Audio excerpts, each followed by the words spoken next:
Hi hello నేను మీ Veena welcome to Veena food and vlogs. ఈరోజు మీ అందరి కోసం మరొక రెసిపీతో వచ్చేసానండి. ఈ రెసిపీ అయితే పిల్లలైనా పెద్దలైనా ఎవరైనా చాలా చాలా ఇష్టంగా తింటారండి. అంత టేస్టీగా ఉంటుంది. చికెను, క్యాప్సికము, ఆనియన్ టిక్కాస్ చేసి చూపించబోతున్నానండి. మన దగ్గర మైక్రోవేవ్ లేకపోయినా అలాగే నిప్పులు లేకపోయినా చేసేసుకోవచ్చండి. అసలు డీప్ ఫ్రైతో పని లేకుండా ఇంట్లో ఉన్న వస్తువులతోనే చాలా ఈజీగా చేసుకోవచ్చండి. మనము బయట వెళ్ళి రెస్టారెంట్లో తినే పని లేకుండా మన చేతులతోనే మన పిల్లలకి ఈజీగా ఇలా చేసి పెట్టుకోవచ్చండి. ఫుడ్ కలర్ కూడా యూజ్ చేయకుండా న్యాచురల్గా మన ఇంట్లో ఉన్న పదార్థాలతోనే ఇలా చేసేసుకోండి. ఎలా చేసేసుకోవాలో చూపిస్తానండి. చూడండి, పీస్ అయితే ఎంత బాగా కుక్ అయిపోయిందో. అసలు మనం డీప్ ఫ్రై చేసుకోవాల్సిన పని లేదండి. ప్యాన్ పైనే ఫ్రై చేసుకున్నాము, అయినా కూడా చూడండి జ్యూసీగా సాఫ్ట్గా ఉడికిపోయిందండి. మీరైతే తప్పకుండా ఈ రెసిపీని ట్రై చేసి పెట్టండి. మీరు ఫస్ట్ టైం చేసినట్లయితే కొద్దిగా తక్కువ చికెన్తో చేసుకోండి. నెక్స్ట్ టైం మళ్ళీ మీరు తప్పకుండా ట్రై చేస్తారండి. ఈ రెసిపీ అంత బాగుంటుంది. ముందుగా బోన్లెస్ చికెన్ తీసేసుకోవాలండి. మీకు ఎంత కావాలో అంత చికెన్ తీసేసుకొని కొద్దిగా నిమ్మరసము ఉప్పు వేసి కలిపి పక్కన పెట్టేసుకోండి. ఒక 1 అవర్ ఇలా కలిపి పెట్టారంటే బాగా లెమన్ అలాగే సాల్ట్ ముక్కలకు పట్టి టేస్ట్ అనేది చాలా బాగుంటుందండి. నేను 1 అవర్ పక్కన పెట్టేసి తీసేసుకున్నాను. అందులోకి ఒక 1 స్పూను అల్లం వెల్లుల్లి పేస్ట్ అండి. మీరు తీసుకున్న చికెన్ క్వాంటిటీని బట్టి అల్లం వెల్లుల్లి పేస్ట్ ఇవన్నీ కొద్దిగా ఎక్కువ తక్కువ తీసేసుకోండి. కొద్దిగా పసుపు అలాగే తందూరి మసాలా పౌడర్ అండి. ఒక 2 స్పూన్లు తందూరి మసాలా పౌడర్ తీసేసుకుంటున్నాను. అందులోకి కారం అండి, ఒక 1.5 స్పూన్ కారాన్ని తీసేసుకున్నాను. ధనియాల పొడి అండి, ఒక 1 స్పూన్ ధనియాల పొడి తీసుకున్నాను. గరం మసాలా ఒక 1/2 టేబుల్ స్పూన్ గరం మసాలా అండి. రుచికి తగ్గట్టు సాల్ట్ యాడ్ చేసేసుకుందాం. నేను ఆల్రెడీ లెమన్తో పాటు సాల్ట్ లెమన్ కలిపి పెట్టాను కాబట్టి చూసుకుని కొద్దిగా తక్కువ సాల్ట్ వేసుకుంటున్నాను. అలాగే పెరుగండి, చిక్కటి పెరుగు తీసేసుకోండి. నేను ఒక 1 అవర్ ముందుగానే ఇలా స్టెయినర్లకి పెరుగు వేసేసి పెట్టానండి. పలుచగా ఉన్న పెరుగు అంతా కిందకి దిగిపోయి పైన తిక్కుగా ఉన్న పెరుగు ఉంది కదా, ఈ పెరుగుని యాడ్ చేసేసుకుందాం. మీరు కావాలంటే ఒక క్లాత్లో వేసేసుకుని పెరుగును పిండేసుకుని చిక్కగా ఉన్న పెరుగు యాడ్ చేసేసుకుందాం. ఒక 2 స్పూన్లు పెరుగు వేసేసుకున్నామండి. పలుచుకున్న పెరుగు వేసుకున్నారంటే లూజ్గా అయిపోతుంది కదండి, అందుకే కొద్దిగా తిక్కుగా ఉన్న పెరుగు వేసేసుకొని కలిపేసుకోండి. ఇలా తిక్కు పెరుగు వేసుకుంటే ముక్కలకి బాగా పట్టుకుంటుంది కదా, అందుకే పెరుగుని చూసుకొని తిక్కుగా ఉన్నది వేసుకోండి. బాగా ఇలా మిక్స్ చేసేసుకుందామండి.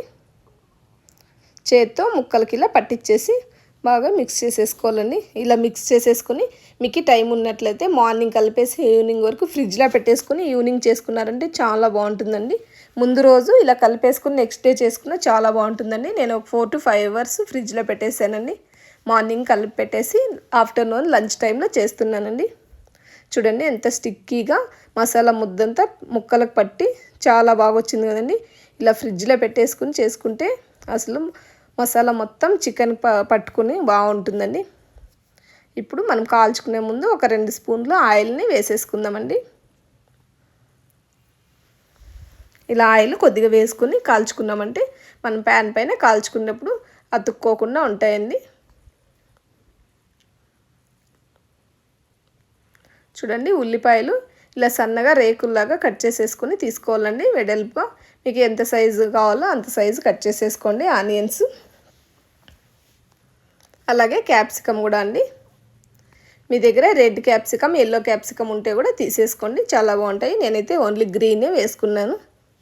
అలాగే టమోటా ముక్కలు కూడా అండి పలుచగా ఇలా కట్ చేసేసుకుని తీసుకోండి. టమోటా వేసుకొని కూడా కాల్చుకుంటే చాలా బాగుంటాయండి.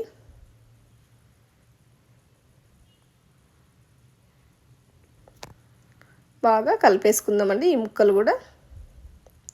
క్యాప్సికము అలాగే ఆనియన్ టమోటా కూడా ఈ మసాలా మొత్తాన్ని కలిపేసుకున్నాం.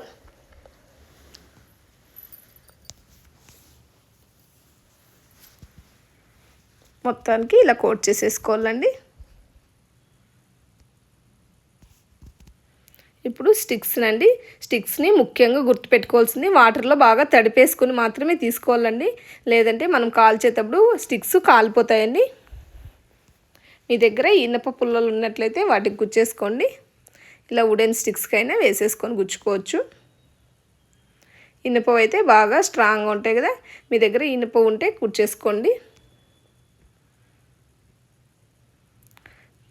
చూడండి ఇలా అన్నిటిని కుచ్చేసుకోవాలండి. కొద్దిగా గ్యాప్ తీసుకుంటూ చికెన్ ముక్కలన్నీ గుచ్చేసుకోండి.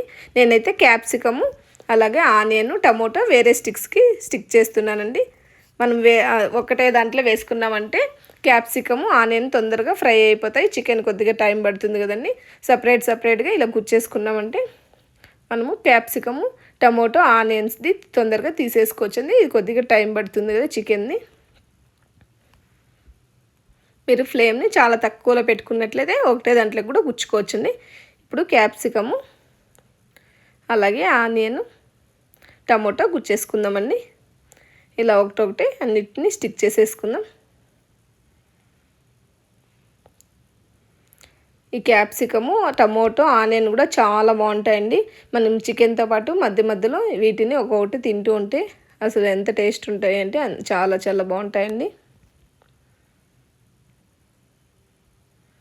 వీటిని ఒక పుల్లకి ఇలా గుచ్చేసుకున్నామంటే మనకు తొందరగా కాలిపోయిందంటే స్టిక్ని తీసేసుకోవచ్చు కదండి. చికెన్ కావాలంటే మనము కొద్దిగా లేట్గా తీసుకున్నా సరిపోతుంది. మనం ఒకటే దాంట్లో స్టిక్ చేసుకున్నామంటే మధ్యలో ఉన్నవి మాడిపోతాయి కదండి. అందుకే నేను సపరేట్గా ఇలా గుచ్చుకుంటున్నాను. ఇప్పుడు స్టవ్ పైన ప్యాన్ పెట్టేసుకుందామండి. కొద్దిగా మందంగా ఉన్న ప్యాన్ ఉంటే తీసేసుకొని పెట్టుకోండి.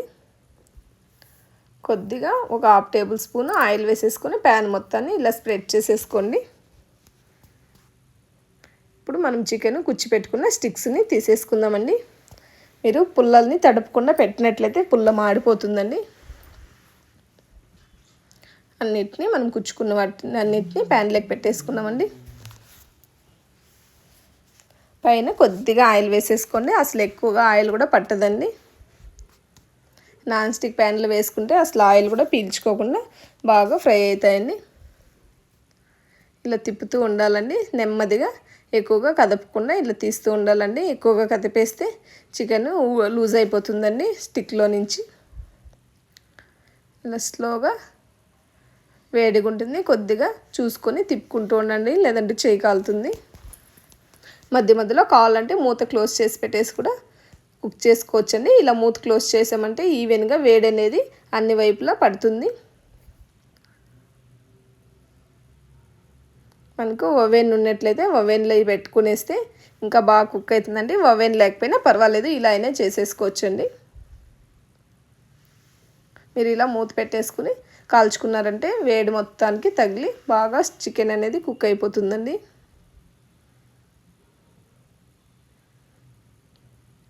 ఇలా తిప్పుతూ ఉండాలండి. కలర్ చేంజ్ అయినా పర్వాలేదు, ఏం కాదు.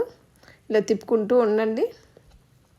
సిమ్లో పెట్టేసుకొని కాల్చుకోండి, హైలో మాత్రం పెట్టుకోకండి. హైలో పెట్టుకున్నారంటే పైన తొందరగా కలర్ చేంజ్ అవుతుంది.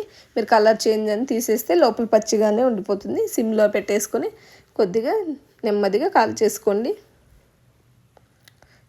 ఇలా మూత పెట్టేసుకొని మీకు ఆయిల్ తగ్గింది అనిపిస్తే కావాలంటే పైన ఆయిల్ కూడా కొద్దిగా వేసేసుకొని అయినా కాల్చుకోవచ్చు.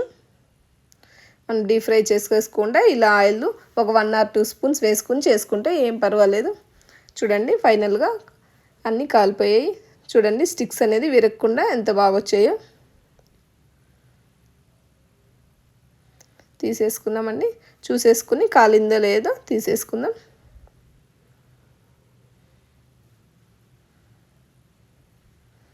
ప్లేట్లోకి తీసేసుకున్నామండి. చూడండి ఎంత బాగా వచ్చాయో. పక్కన పెట్టేసి మరొకసారి వేసేసుకుందామండి.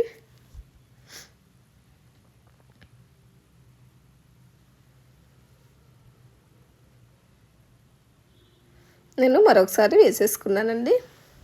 అన్నిటినీ ఇలా ఈవెన్గా కాల్చేసుకుందాం. ఇప్పుడు వీటిని మనం డైరెక్ట్గా ఒకసారి అగ్గిపైన కాల్చుకుందామండి. ఇలా అయినా తీసేసుకోవచ్చు. మరొకసారి అగ్గిపైన కొద్దిగా కాల్చుకున్నామంటే టేస్ట్ అనేది ఇంకా బాగుంటుందండి. మనకి నిప్పులు లేవు కదా, నిప్పులు లేనప్పుడు ఇలా గ్యాస్ పైన పెట్టేసుకొని కాల్చుకోవచ్చండి. మీరు కావాలంటే పుల్లని డైరెక్ట్గా మంటకు పెట్టేసుకొని కూడా కాల్చుకోవచ్చండి. ఇలా తిప్పుతూ ఒక 2-3 నిమిషాలు కాల్చుకోండి. ఎక్కువగా కాల్చొద్దండి, మనకు ఆల్రెడీ ప్యాన్లోనే కాలిపోయి ఉంటాయి కదా. అన్నిటినీ ఒక ప్లేట్లోకి తీసేసుకుందామండి. చూడండి, ఇంకా మనకి అసలు బయట వెళ్ళి తినే అవసరమే లేదండి.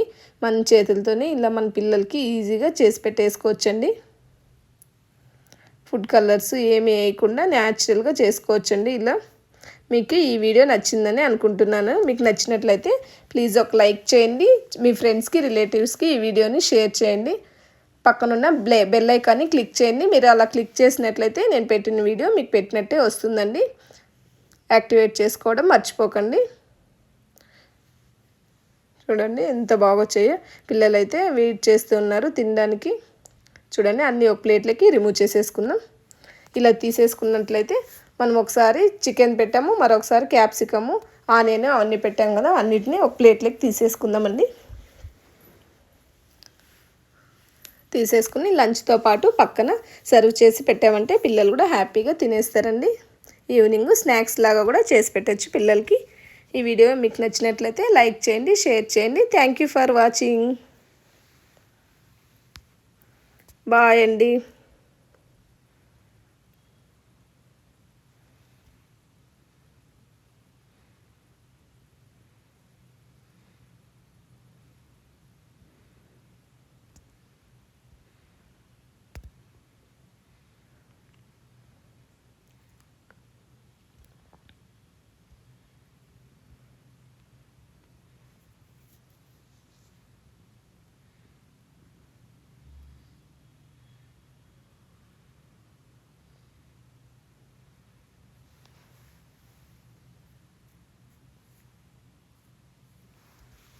చూడండి, లంచ్కి నేను చికెన్ టిక్కాసు